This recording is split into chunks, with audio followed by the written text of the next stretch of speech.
Magandang araw po, nandito na naman tayo sa lote. Yun yung aming kubo. Tapos sa baba naman, ayan, nandyan naman yung bahay ng ating mga itik.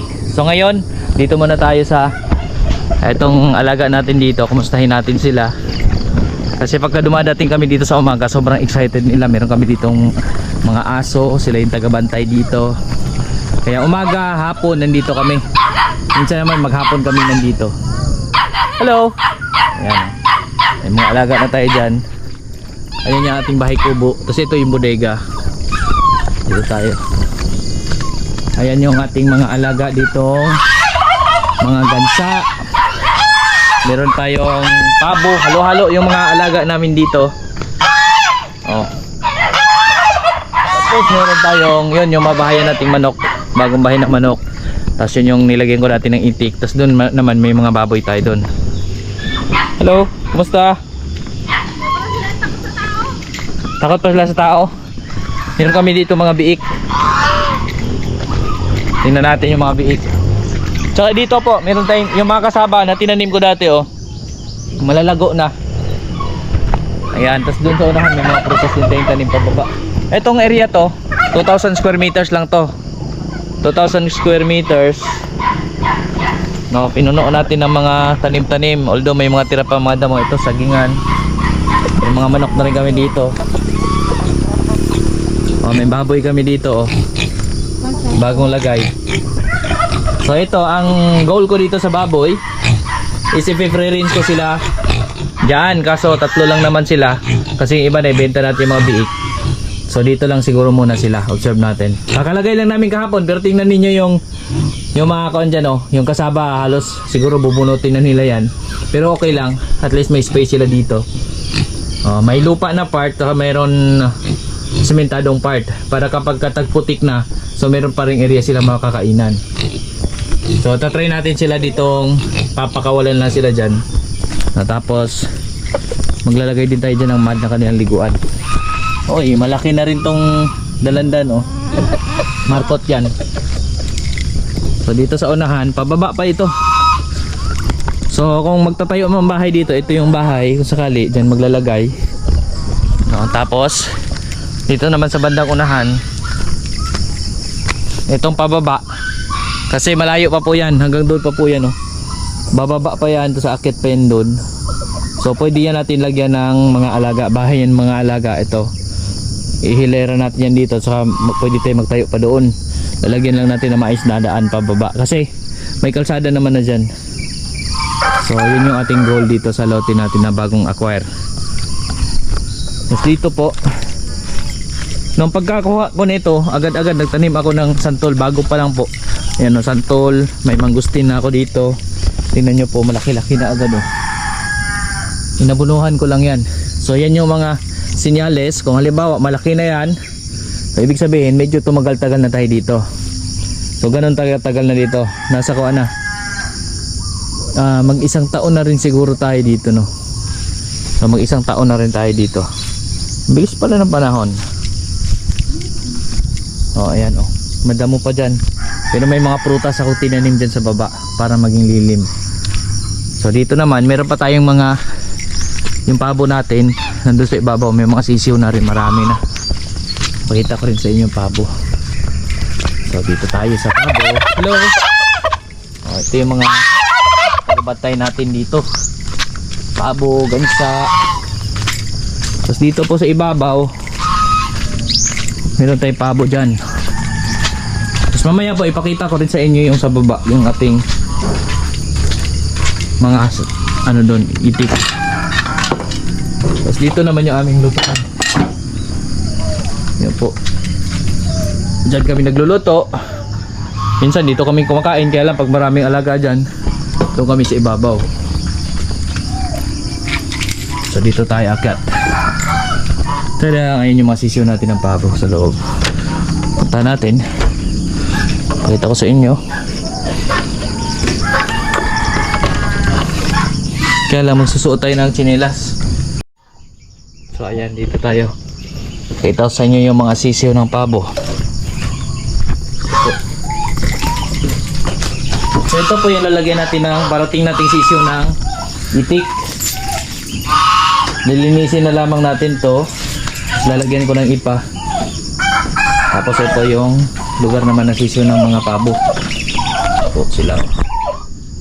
Ito mahigit 20 sisyo ng pabo na meron dyan. Kasi yung maliliit. Ayun oh, malakas na. Kapon kasi mahina pa yan. So ayan yung mga alaga natin dito. So dito, pag nandito tayo,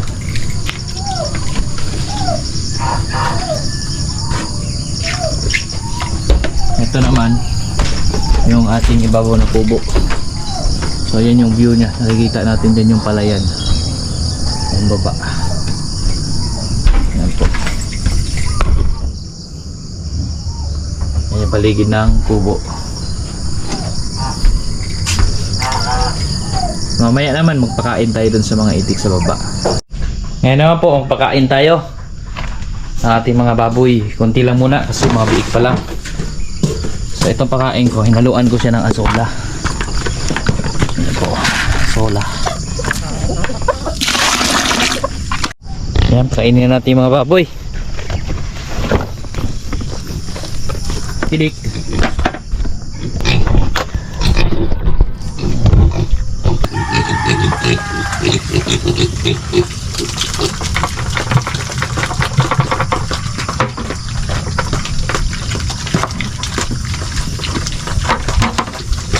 Siyang kumain. So hinaluan na natin gamot, ibigay nila. Kasi medyo basa yung dumi nila oh.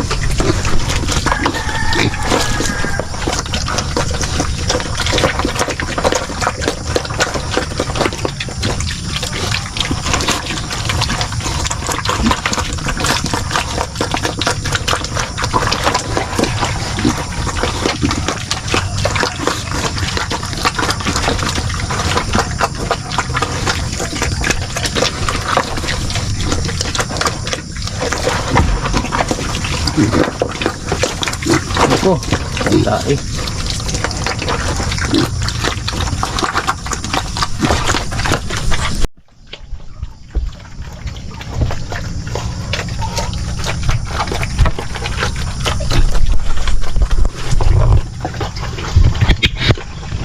Ayan.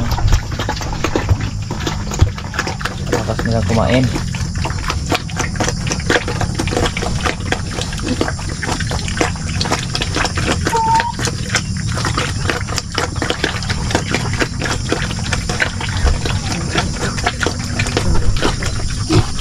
Ngayon po, pababa na naman tayo. Sa pagbaba dito, nandyan naman yung mga itik sa mismong pagbaba natin. Nagdala ako asarol kasi magtatanim din akong pakwan. Kumain kasi kaming pakwan kahapon, may mga buto kinuha namin. Tatanim ko rin. Wow, yung mangga mamumulaklak na rin. Ayun po. Kasi inisprehan ko to. Pinagpraktisan ko tong isprehan oh. Ang galing ha. Bulaklak na yan oh, maliliit. Legit. Mamumulaklak na siya. Kaya ko pala magpabulaklak. Yan yung inisprehan ko. Lumabas na po. Daming bulaklak. Tama lang to, sasabay lang to sa tagbulaklak ngayon.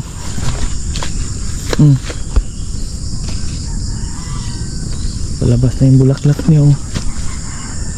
Oh, galing. Ayos, makatigim-tigim mangga nito. Konti lang to kaya hindi naman to masailan pag konti lang. So ayan yung baba oh. Saan tayo papunta? Nandyan yung mga itik. Oops, ito natin timba. Nadulas lang talaga. Kailangan lang talaga dito sa bukid. Sanay ka pagbaba. May ayusin ko rin itong daan dito. Ayan. Ayan po. Yung azola, dyan ako nakuha ng azola. Ayan, yung dulas. At basa ang lupa.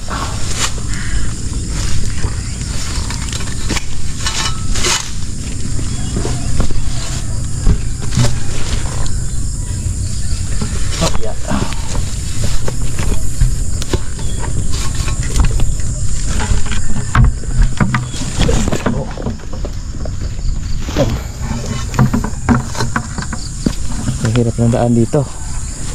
Pero okay lang. Ito exercise ko umaga at hapon.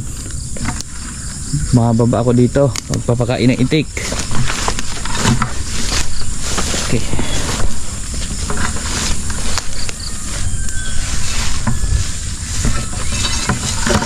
Ito nilambat na namin to. Oh, narinig ko ng mga itik. Okay. May pintuan to. Pasok lang tayo at magpapakain tayong itik.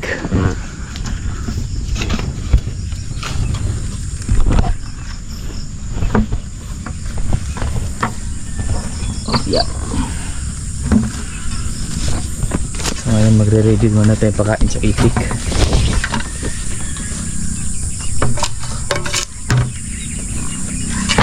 Ito na yung mga itik natin.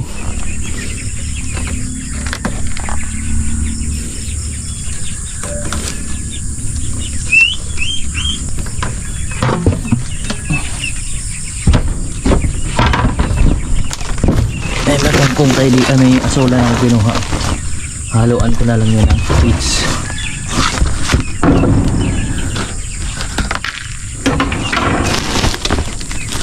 Ito yung feeds natin.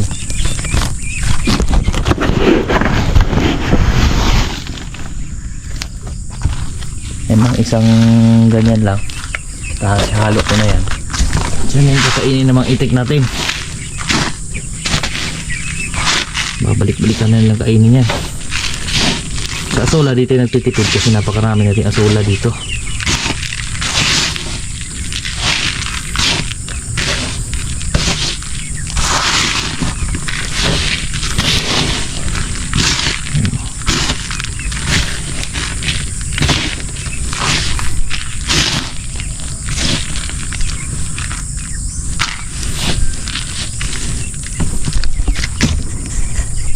Ngayon silipin natin mga itik at kunin natin yung tubig inuman nila.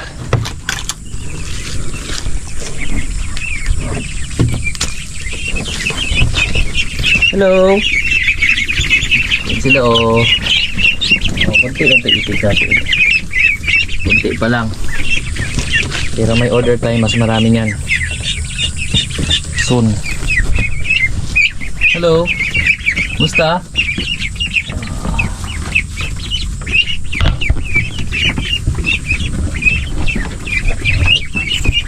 Ready tayo pagkain.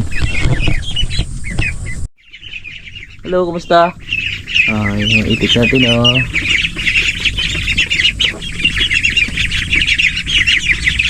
Yan, bunti pa lang to. Pero plano natin, dagdagan ba ito? Mga 200 sila. Yung ating in-order 200. So, dagdagan ba ito? Mas marami pa sila soon. Gutom na. Ayan na yung mga itik natin matakutin oh. Binaba ko yung kainan nila para bumaba sila dyan, para masanay silang bumababa.